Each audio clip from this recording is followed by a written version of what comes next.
Agora vamos falar um pouquinho dos músculos que formam o compartimento lateral da coxa. Tá? É claro que é diferente de lateral da perna, né? A gente sabe que coxa é o compartimento, então a porção do nosso corpo que vai entre o quadril e o joelho, e perna, então, é o que vai do joelho até o tornozelo. Poxa, Felipe, por que você está falando isso pra gente? É porque é muito comum a gente ver algumas pessoas falando, hoje eu fui na academia, vou malhar a perna e está trabalhando músculos da coxa. É claro que a gente vai entender, né? Quando as pessoas, então a pessoa mais leiga está falando dessa forma, está colocando assim pra gente, mas a gente tem que entender isso.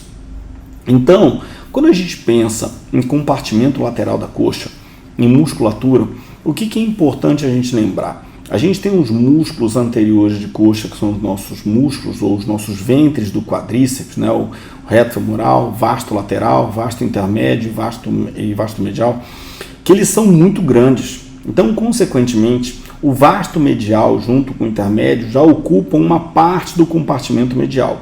Do mesmo jeito que o vasto lateral ocupa quase completamente o compartimento lateral da coxa. Então, quando a gente pensa músculos do compartimento lateral, entra o vasto lateral do quadríceps? Não, tá? Por quê? Porque, na verdade, o quadríceps vai entrar com músculos do compartimento anterior, até porque todas as funções do quadríceps estão relacionadas, então, a esses músculos do compartimento anterior. Só que, então, o que sobrou para a gente aí no compartimento lateral da coxa em relação à parte muscular? Tá? Então, a gente vai ter duas estruturas muito importantes. O nosso músculo tensor da face lata e uma outra estrutura que é o nosso tracto ou banda iliotibial. E são desses então que a gente vai estar falando agora. Tá? Então, primeiramente, a gente vai falar do nosso músculo tensor da face lata. Tá? Então, o tensor da face lata ele vai ter origem no lábio externo da região anterior da crista ilíaca e na espinha ilíaca anterosuperior, que a gente chama de EIAS. Tá? Então ele vai estar saindo tanto do lábio externo da região anterior da crista, tá? Assim como da espinha ilíaca anterosuperior. E depois ele vai descer lateralmente e vai se inserir no côndilo lateral da tíbia. E a inserção deles, então, vai ser feita através do trato ou da banda iliotibial lateralmente. Qual vai ser a grande função? Então, apesar de um músculo que tem um ventre muito pequenininho, então o ventre do tensor da face lata é bem pequeno, aí depois ele vai se inserir através de uma aponeurose, que na verdade a gente chama de trato ou banda iliotibial no compartimento lateral lá da tíbia, tá? Ele vai ter funções importantes. Tá? Então ele vai ter funções tanto no joelho quanto no quadril, como funções também estabilizadoras. Tá? Então o ventre é curto, mas o comprimento junto com a banda vai ser grande. No quadril, ele vai ser um importante rotador interno de coxa, ou seja, então ele vai fazer rotação interna de quadril e ele vai auxiliar, ou seja, vai ser um sinergista na abdução de quadril. Tá? Então, no quadril ele faz rotação interna e também faz abdução. No joelho ele vai ter uma função mais importante. Qual vai ser a função mais importante? Ele vai ser um dos músculos que vai fazer rotação externa da tíbia durante então o final do movimento de extensão de joelho, quando acontece esse movimento acessório de rotação externa, então estabilizando a articulação do joelho. E também vai ser um leve, vai ajudar então na flexão de joelho, tá? Ou seja, vai ser sinergista dos isquios tibiais na flexão de joelho ou flexão de perna. E aí a gente vai encontrar alguns autores colocando como ação também do nosso tensor da face lata, estabilização das articulações do quadril e do joelho. Mas aí, clinicamente, mais importante é a gente lembrar a articulação do joelho. Por quê? Porque ele vai ser um músculo que vai atuar, então, na rotação externa da tíbia. A rotação externa da tíbia é um movimento acessório do joelho que acontece nos últimos graus de extensão de joelho, estabilizando, então, a articulação do joelho. E é nesse movimento, então, ou nesse momento, então, que ele vai entrar com uma ação estabilizadora muito mais significativa. Esse nosso tensor da face lata, então, ele vai ser inervado pelo nosso nervo glúteo superior, que sai das raízes L4, L5 e S1, ou seja, dos níveis medulares L4, L5 e S1. E ele vai ser vascularizado, ou seja, ele vai ser irrigado, ele vai receber sangue através do ramo ascendente da artéria circunflexa femoral lateral.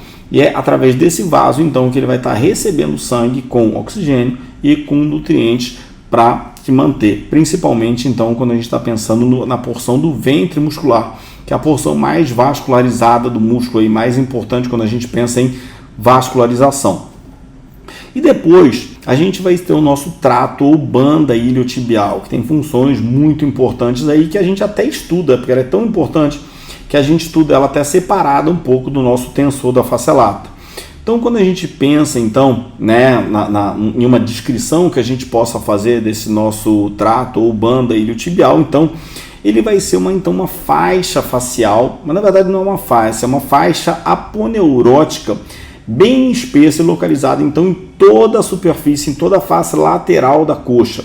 Tá? É como se fosse uma parte facial profunda da coxa, ou seja, a própria face lata, como o próprio nome já diz. Tá? A origem dela, então, do trato iliotibial, da banda iliotibial, vai ser na crista ilíaca e cápsula articular do quadril, mais especificamente na parte lateral da cápsula articular do quadril.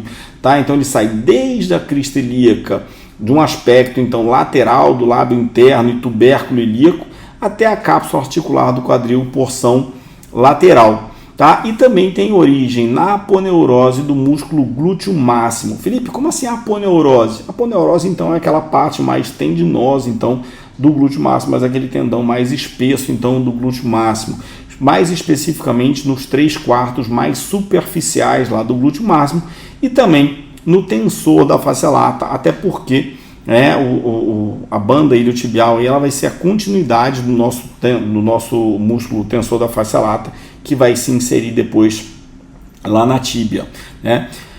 Depois, então, inserção, como a gente já vinha falando, a inserção então vai ser no tubérculo do trato iliotibial, também chamado de tubérculo de Gerdy. Guarda esses nomes aí, tá? Tubérculo de Gerdy, porque isso cai muito em prova, cai muito em concurso, principalmente associado como ponto de sintomatologia e ponto de disfunção.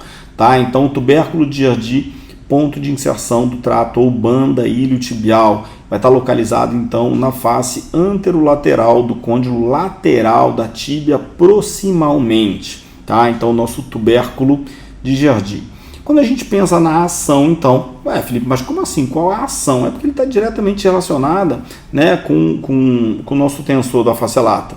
Então, a ação dele, estabilização lateral de joelho e de quadril, tá? E ele também vai ter uma ação ou uma função relacionada à flexão, extensão, abdução, rotação lateral e rotação medial do quadril. Felipe, mas como assim flexão e extensão? Adução, abdução, rotação lateral, rotação medial, não são movimentos antagônicos?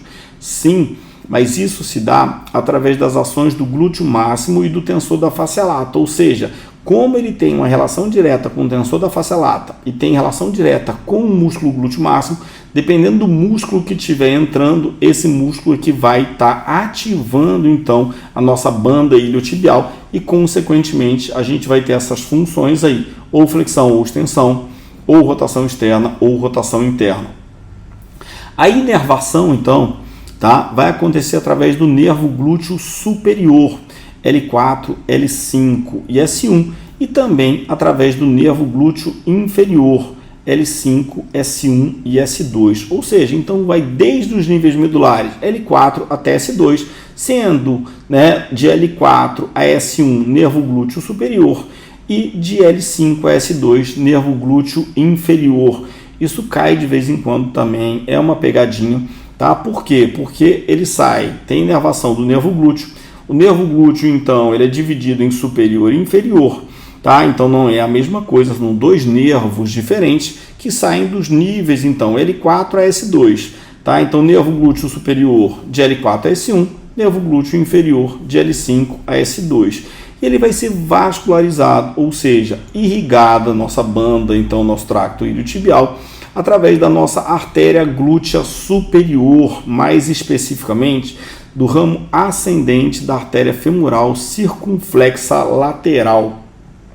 E através desse vaso, então, que ele vai estar recebendo sangue rico em oxigênio e rico em nutrientes. E com isso, então, aí a gente pode perceber então que, comparado com o compartimento anterior, com o compartimento medial, com o compartimento posterior, a gente tem menos estruturas, né? Então a gente está falando de duas estruturas, do tensor da face lata e da nossa banda ou trato iliotibial.